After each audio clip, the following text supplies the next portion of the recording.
Hey folks, and welcome to another episode in a video series presented by KupoCon, where I'll be exploring the Final Fantasy VII compilation lore and Easter eggs that appear in the remake. I'm MJ Gallagher, author of the unofficial Final Fantasy VII Novelisation, the standalone novel The Nibelheim Incident, which is now an audio series also produced by KupoCon, and the forthcoming book Norse Myths that Inspired Final Fantasy VII. The purpose of this series is to discuss a lot of the detail hidden within the remake, and to provide a broader understanding for new and veteran fans alike. In the last episode, I spoke in depth about the beginning to Chapter 8 of the game, titled Budding Bodyguard, which covers Cloud crashing into the Sector 5 church and he and Aerith's escape from Reno of the Turks. This time around, I'll be breaking down the next part of Chapter 8. The chapter itself is a goldmine for lore, so I've divided it into not one, but 3 episodes. They will each inherently include spoilers for this section of the game, but anything beyond Chapter 8 is minimal and mainly speculation. However, as always, if you're not familiar with the original story, there will very likely be heavy spoilers. Before I begin, there was something from the previous episode that was niggling at me, but I couldn't quite put my finger on what it was. Only when referencing Advent Children for content in this episode did I find my answer. Unlike the remake, there's no battle with Reno or anyone else in the nave of the church during the original game, but there is in the sequel movie. While Tifa and Marlene are in the chapel looking for Cloud, they are attacked by Loz, one of Sephiroth's remnants. Tifa and Loz have a pretty spectacular scrap, and the latter lands a devastating blow when he darts past Tifa at lightning speed. As an homage to this, a mirror image can be found between Reno and Cloud in the remake. You might also note, perhaps coincidentally given the chronology, that the column on the east side of the nave that's missing its lower half is the same one Loz smashes Tifa through in Advent Children. Moving on, we rejoin Cloud and Aerith in this episode as they climb down from the rooftops onto the main road that runs between the old church and the train station of the Sector 5 slums. Catching the flower girl when she tumbles, Cloud passes comment that there's never a dull moment with her. Given the infamy and controversy of their relationship and her fate in the original game, this is hardly surprising. We also get to hear the track Beneath the Rotten Pizza for the first time, which corresponds to its counterpart seen in the old Final Fantasy VII and continues the running metaphor of referring to Midgar's plate as a pizza. Reno and his goons are long gone by now, but Aerith does warn Cloud of monsters in the area. She will thereafter join the party, and the player is granted a good look at her combat information.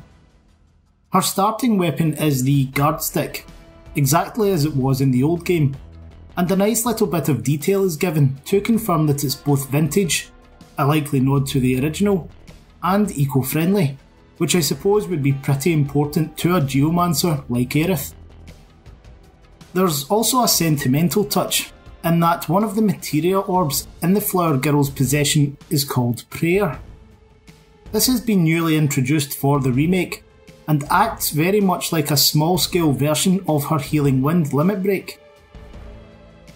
In the context of the Final Fantasy VII compilation, the term pray is almost exclusively associated with Aerith, primarily through her praying at the altar in the Forgotten Capital as a means of activating Holy, but also more loosely in connection to the church and her conversing with the planet.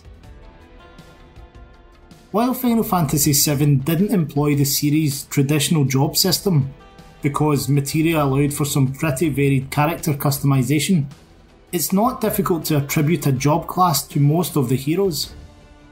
For example, Cloud is a paladin, Tifa is a monk, and Cid is a dragoon. Aerith is the equivalent of a white mage in the old game, as she is most proficient in curative spells rather than physical attacks. The remake has evolved this in that her standard attacks are no longer bashing enemies ineffectively with a rod or staff. The weapon is now used to channel her intrinsic magic. In my opinion, this was a stroke of genius by the creators. It not only adds a totally new dimension to battle gameplay, but it aligns her abilities as a Cetra with those of her ancestors, who were able to cast spells without materia. It's also worth highlighting that the Tempest function is Aerith's alternative standard attack, the same way that Punisher mode is Cloud's. It's simply just charged non-elemental magic that is described in the loading info panels as an ethereal force. What I think is pretty cool about the name Tempest is that the word is defined specifically as a violent storm or gale, and relates to Aerith's offensive spellcasting. Conversely, her main limit break is the defensive healing wind, which evokes images of a calm and soothing breeze. That's not a coincidence. It also suggests her job class in the remake is closer to a red mage, because she is skilled in both white and black magic. The importance of this observation will re-emerge much later in the game. As a side note, I would like to know where Aerith hides her weapon when not in battle. Cloud, Barret and Tifa all have theirs on display at any given time. Admittedly, the latter two's weapons are effectively their hands, but Aerith's rod or staff slots into some mystical pocket on her dress each time. That said, Cloud's field model in the original Final Fantasy VII did set a precedent for this sort of thing, so perhaps it's as much an homage as it is a functionality decision made by the developers. Following the road, now known as Sanctuary Way, presumably in reference to the church, the pair arrive at the Sector 5 slum train station, where there's quite a bit of commotion, not to mention two Shinra helicopters hovering above. A big deal is being made by the denizens about the explosion at Mako Reactor 5. One of them even runs past Cloud and Aerith, shouting that the facility is on fire.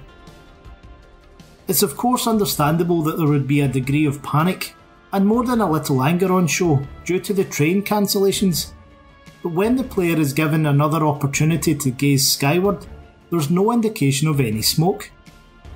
I'm curious to know if this is an oversight on the designer's part, or if there was a graphics issue caused by including an actual fire.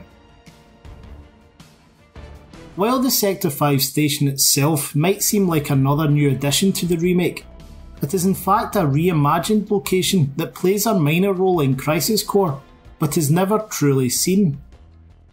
During that game, Zack can travel back and forth between the plate and the slums, specifically between the upper Sector 8 train station and central market of the Sector 5 slums.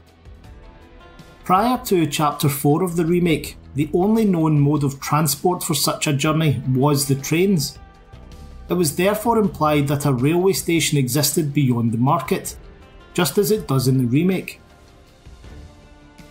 Furthermore, I spoke in episode 3 of this series about the classification number present on the side of the locomotive's carriage. The identifier on the stationary cars here is DG56388, which exactly matches the one from Sector 7, so we can presume this is a standard model. To verify this, when Zack travels from the plate to the slums in Crisis Core, DG56388 can also be seen on the carriages of the train waiting to depart the upper city station. There are a number of warehouses in the yards adjacent to the station, owned by Shinra Construction, a subsidiary of the corporation. Episode Shinra of the official novella On the Way to a Smile goes into a fair amount of detail about the Sector 5 storehouses, though the buildings in question are located on the plate rather than in the slums. Nevertheless, they likely serve the same purpose. Fuel reserves, tools, vehicles and other supplies are kept there. Following the mass evacuation of the plate post-Meteorfall, the Turks deliberately turn a blind eye to civilians and former company staff, redistributing the resources. This last one is very hard to miss, but there's a small Easter egg at the station's vending machine. The music playing there can be purchased, and is of course a jazzy version of Kate Sith's theme. The robotic cat is a playable character in the original Final Fantasy VII, and does actually have a fleeting cameo later in the remake. As it happens, a number of jukebox character themes appear in the game, and the tracks usually have some relevance to the place they are obtained. That said, the only connection I can come up with between Kate Sith and Sector 5 is the elderly mother of Director Reeve, the man controlling the feline double agent. In episode Denzel of On the Way to a Smile, the young boy recounts how he was taken in and cared for by Ruby Tueste after Meteor Fall. However, like in my last point, she lived on the plate, not the slums. As a little side note for you though, the 10th anniversary Ultimania offers up the trivia that Reeve based Kate Sith's voice on his parents. The robot has a butchered Scottish accent, a bit like my own, in both Advent Children and Dirge of Cerberus, which makes perfect sense given that his name is derived from a mythical creature in Celtic lore, the cat She. There's actually a second character theme that can later be collected in this area, but I'll discuss that in a future episode. Exiting the station, we are treated to a cool little cutscene where Rude has his first appearance in the remake. This is a substantial change from the original game, where he is not seen until the party initially tries to escape Shinra headquarters. Even then, his role in the story is minimal until the player reaches Gongaga.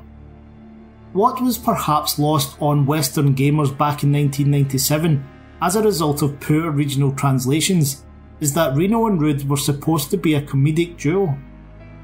This side of them was better represented in Advent Children, and their overall popularity has increased in the years since. It is fitting then that Rude would show up earlier in this version of the tale, particularly in this chapter.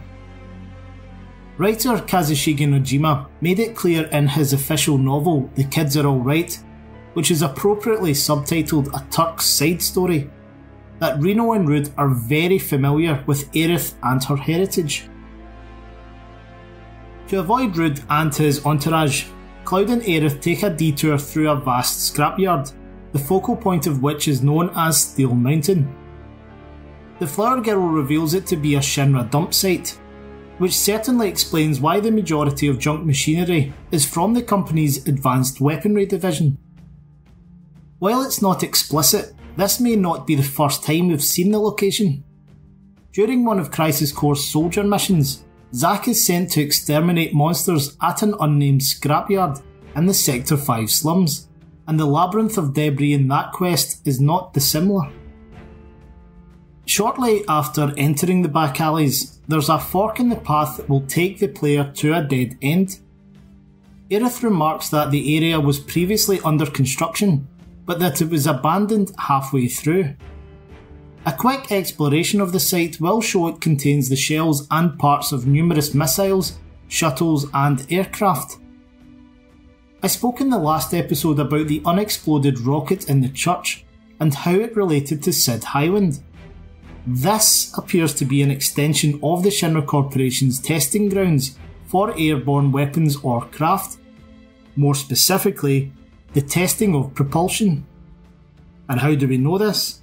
Well, first of all, there's the nearby crash landing at the church. Secondly, up until 4.5 years ago, Shinra was focused on its space program.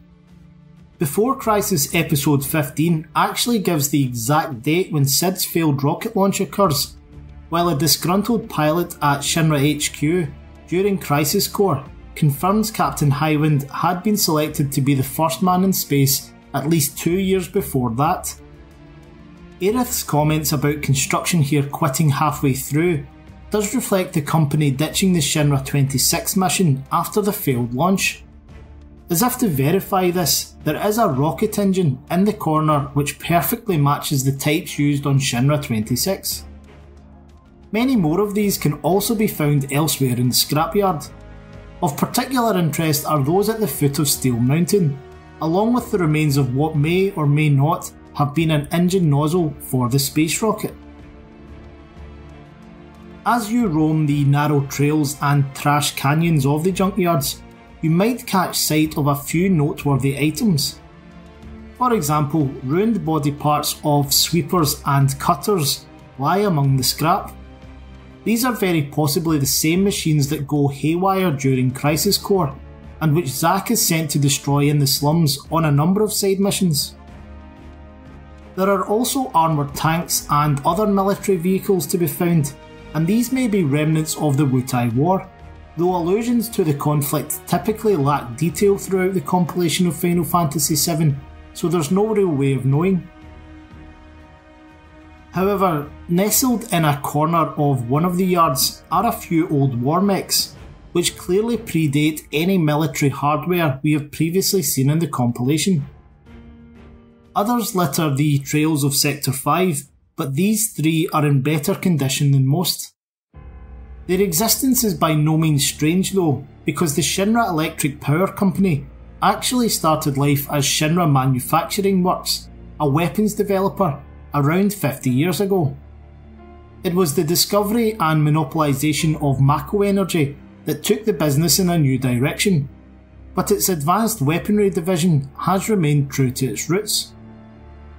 The mechs have aesthetic resemblances to the various golems in the original game, as well as to the Guardian robot encountered at Junon's underwater reactor, so it's likely these were early manned versions. That said, anyone familiar with Final Fantasy VI may be loosely reminded of Magitech armour. Yoshinori Kitase, producer of the remake and director of the original Final Fantasy VII, made his directional debut with Final Fantasy VI, so it's possible that these mechs are a little tribute to that game. On the opposite side of the yard is an area locked behind a gateway adorned by golden dragons. Veteran fans will probably work out who this alludes to in a matter of seconds. As we learn in the original game, the slum's mafia boss, Don Corneo, has a penchant for Wutai culture. Given his connections to the company, it makes sense that one of Corneo's lockups is situated within a Shinra site, but I'll discuss this in more detail in a later episode. The main hub of the Sector 5 slums is called Centre District, and is the fourth version of the area to appear in the compilation. It is by far the most expansive and eclectic variant, and the name echoes Central Slums, its counterpart in Crisis Core.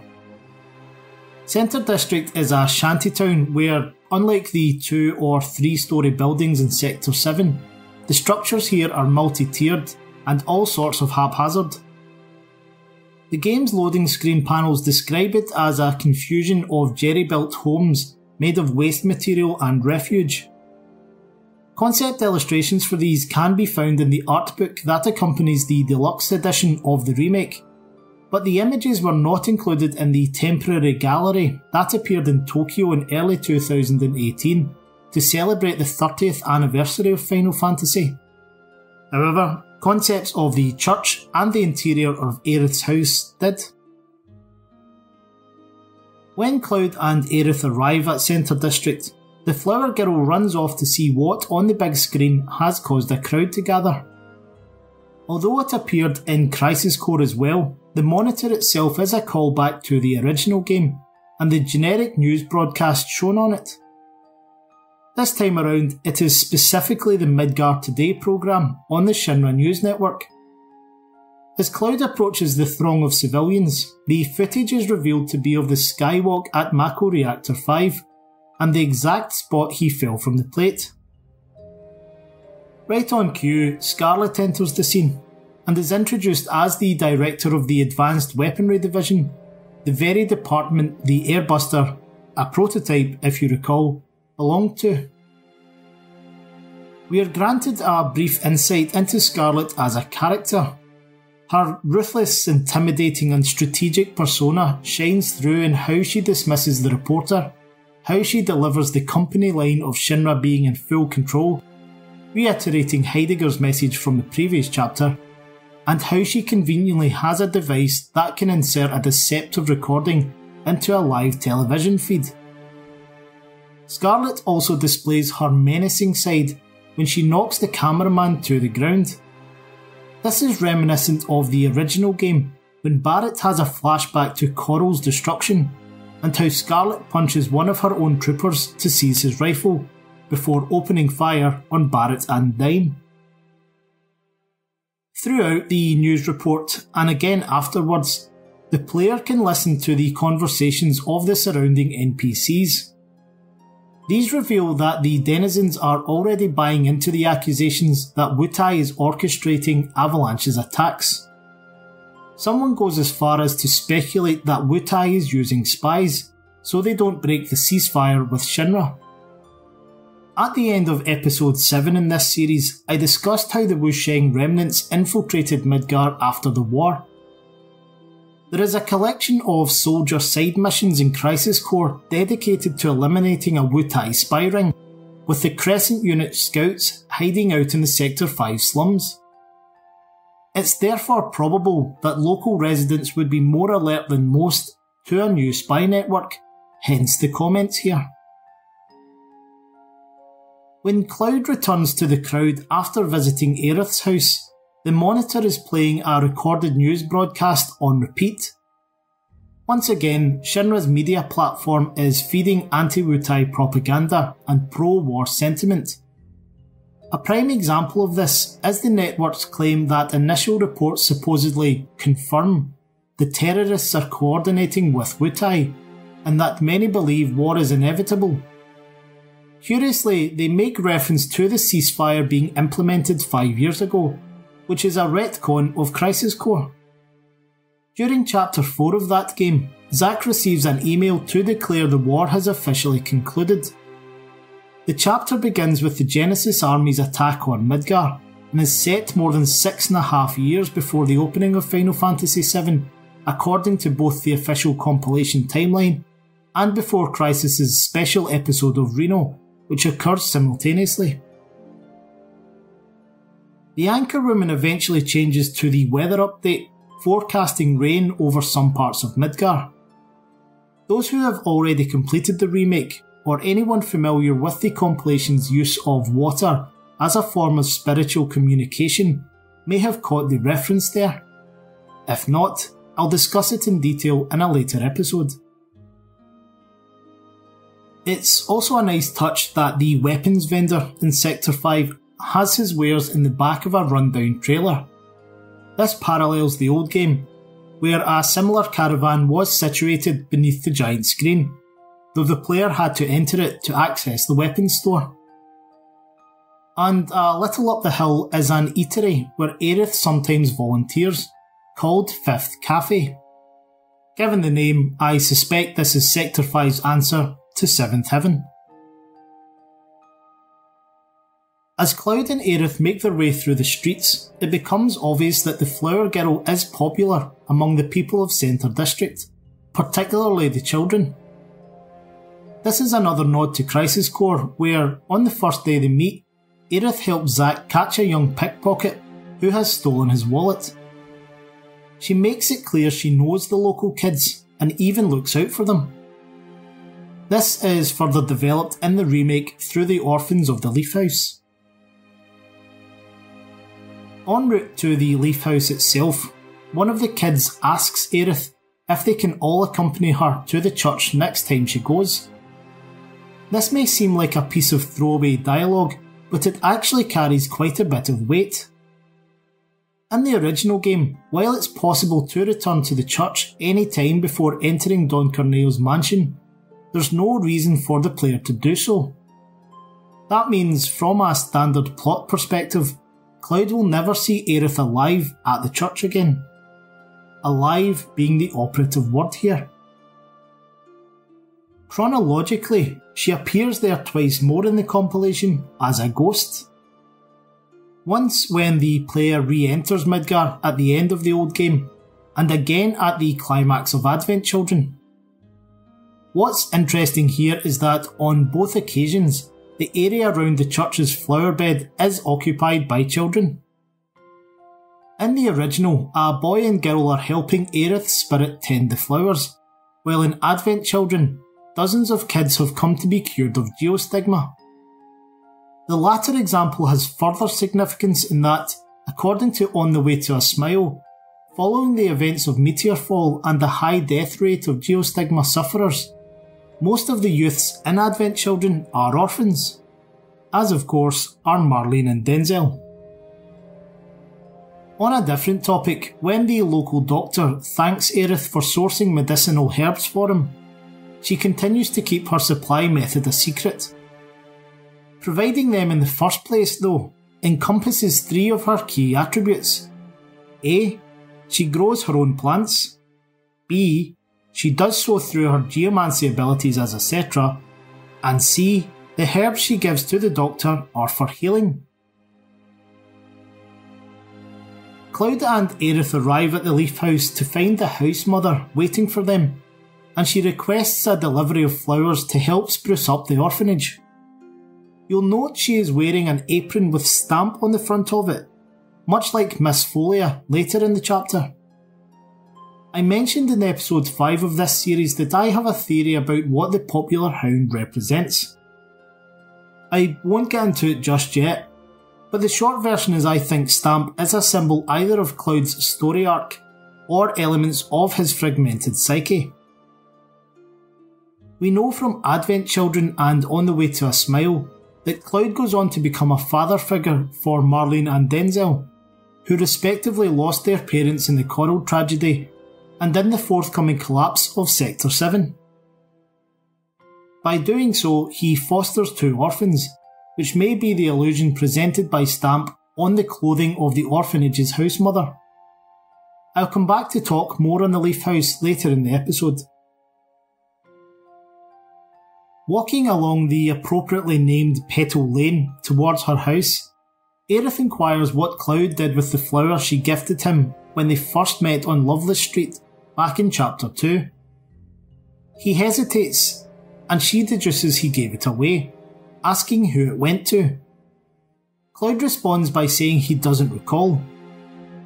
While this is likely just Cloud being his flippant self, it may also be a reference to the original game, where the player actually had the option of giving it to Marlene rather than Tifa. I mentioned in the last episode that one of my favourite scenes in the remake was Cloud and Aerith on the rooftops outside the church. Well, the garden around her house is very possibly my favourite location. Seeing this for the first time almost brought a tear to my eye. As with everything else, it's an expansion of the corresponding area in the old game, but the detail here is just breathtaking. The volume of flowers and greenery is beautiful, and I love how the unpolluted running water, complete with fish, is unique to Aerith. One of the coolest things here though is the little vegetable patch she has beside the house. As a geomancer, it makes total sense that she grows her own food. It's such a simple but absolutely inspired touch the creators have added. As in the original, the house itself is truly quaint and majestic, and stands out from the rest of the slums. I would hazard a guess that, like the church, it may be one of the few remnants of the town that existed here before Midgar's plate was erected. Entering, we are introduced to Aerith's mother Elmira, and the scene plays out pretty much as it does in the old Final Fantasy VII. An exception though is that Elmira starts by saying Rude came by. We know from the original that she is well aware the Turks keep a close eye on Aerith, based mainly on her story of how Sung came to visit them many years earlier. The mere act of mentioning Rude by name, however, opens up a whole new dimension to the relationship and familiarity between Aerith, Elmira and the Shadow organisation. This is something that was already highlighted in Crisis Core, with Zack learning about Sung's regular surveillance of his girlfriend. Speaking of Zack, when the player is given the freedom to explore the house, talking to Elmira triggers a short line where she comments that it must be tough for Aerith.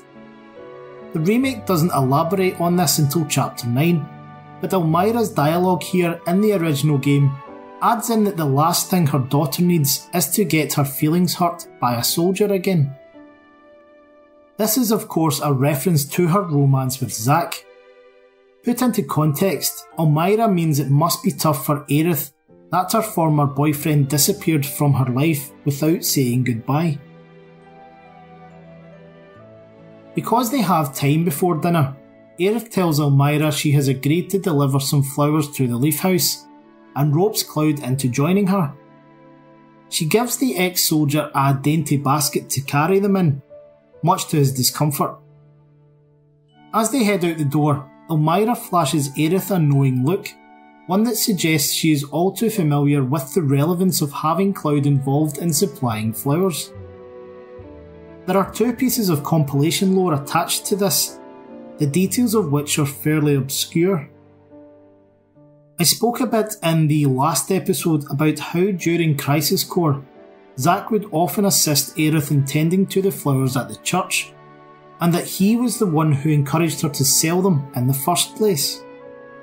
They called it Operation Midgar Full of Flowers, Wallet Full of Money. As such, Cloud isn't the first soldier to help her out in this way. In fact, he's not even the second. In Chapter 8 of Crisis Core, Zack builds Aerith at least 1 flower cart, and as many as 3 depending on the player's choices. However, after he is sent to Nibelheim on assignment, Zack learns the wagon has broken and that Aerith has to use a basket instead. He subsequently receives an email from his friend Kunsel, a soldier 2nd class, who tells him he has checked in on Aerith and tried to mend the flower cart for her. It's likely Elmira is aware of this, which explains her expression as Aerith and Cloud leave. The second piece of compilation lore relates to the future and the Strife delivery service. During episode Tifa of On the Way to a Smile, it is revealed that Cloud starts to take ad hoc courier jobs to pay for the modifications of his new motorcycle, Fenrir. This develops into an official business, and one of its early clients is Elmira Gainsborough, who hires Cloud to deliver a bouquet of flowers to Aerith's resting place at the Forgotten Capital. In this scene, the player gets to choose what flowers to pick for the Leaf House, and it has a direct impact on whether the floral mural created by the house mother depicts a chocobo, cactuar or moogle. If Cloud opts to pick one of the large white flowers, Aerith will comment that these used to be given by people to declare their loyalty to one another. This follows on from her remarks in Chapter 2 about the yellow flowers symbolising lovers being reunited, and it is a recurring theme in the remake. There is a third example presented later in the game, only much more subtly. I won't say any more on it here, but keep an eye out for the appearance of purple flowers as we progress. And finally, to round up the second part of my trilogy covering the remake's Chapter 8, we come back to the Leaf House. The orphanage is home to dozens of children in the sector, many of whom lost their parents during the Wutai War. Aerith volunteers there, which is perfectly logical given A, the type of person she is, and B, she is an orphan herself. Veteran fans will of course know that Elmira is not Aerith's real mother. Outside the Leaf House are some benches where 2 children are studying. It turns out that Biggs and Jessie are idols of theirs, with the former giving one of the kids a bunch of his favourite books to read. Miss Folia also later reveals that prior to joining Avalanche, Biggs was a well-liked teacher at the Leaf House, and was actually her predecessor. At the beginning of Chapter 4 in the remake, Biggs comments that he has no family, so it's possible he was once an orphan here himself. Behind the reception desk as you enter the building, there's a calendar hanging on the wall with the year clearly marked. It may be unfamiliar to some fans, but this format is how dates have appeared in all official compilation material since the release of Before Crisis. The symbols here stand for New Era, with New being the 13th letter in the Greek alphabet. The 0007 represents this being the 7th year since the New Era began, which, according to the compilation timeline from the 10th anniversary Ultimania, coincided with the Wutai War drawing to a close. Events in the compilation preceding Year Zero are said to have occurred in the Mu era, itself the 12th letter of the Greek alphabet. Exactly when this previous age began is unclear, though fans have speculated it dates back to the arrival of Genova and the subsequent decline of the Cetra. Moving on, there are several paintings dotted in and around the Leaf House, many of which have clearly been the work of the orphans. There's a lot more to them than meets the eye, however. First of all, in the classroom, we see 4 creatures that have been doodled on the chalkboard. These are a Tonberry, Cactuar, Fat Chocobo and Moogle. All 4 appear in the original Final Fantasy VII, but none are seen before the party leaves Midgar. In the remake, however, they can all be optionally fought right here in Sector 5, either in a VR battle with the Fat Chocobo, who then summons both Cactuars and Moogles into the virtual arena, or later in an encounter with Don Corneo's henchmen. Therefore, the artwork here is a little bit of foreshadowing. On the wall outside the orphanage is another scene with a Moogle, flowers and a rainbow. You might have spotted that the flowers are the same as those already singled out by Aerith in the remake as representing lovers being reunited and loyalty between friends. What about the sun though? The presence of the rainbow clearly indicates a multitude of chalk colours were available to the artist.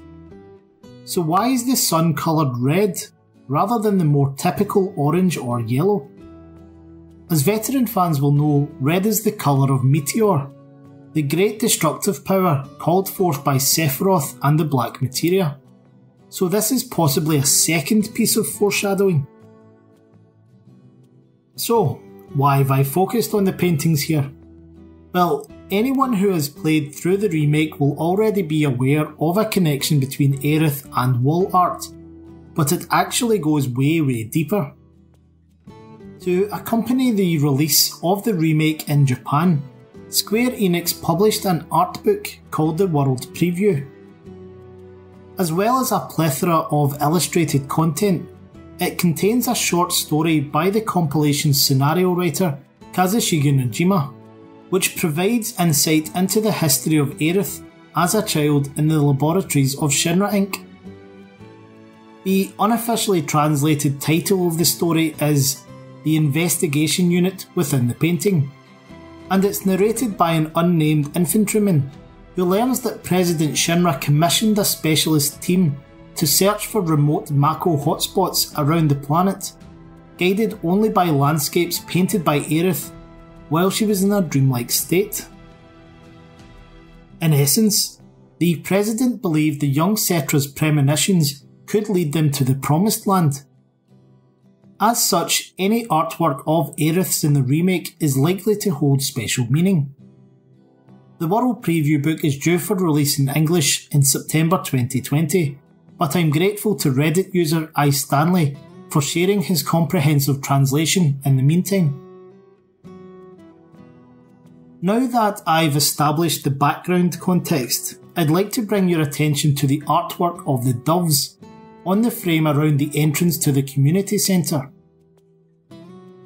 Those who have made it as far as chapter 17 in the game might recognise that the artistic style here is a bit more sophisticated and very similar to Aerith's paintings. But why a white dove? And why here? As I'll touch on in the next episode, The Sector 5 Community Centre caters to some of the elderly locals, and a handful of them claim to have been involved in the construction of Midgar's plate decades earlier. Assuming Aerith's art does contain a degree of prophecy or supernatural intuition, we need look no further than the opening seconds of the game's announcement trailer back in 2015 to connect white doves to the steel frames of the plate. Literally, the first image we ever got of the remake was a dove flying over a crane. Curiously, this was expanded and altered in the final version of the game's intro, where we see a black feathered bird soaring above the wastelands, then over the plate. The contrast here between white and black is interesting, because not only is Sephiroth synonymous with black feathers, but he and Aerith come to represent opposing aspects of the lifestream following the events of Final Fantasy VII.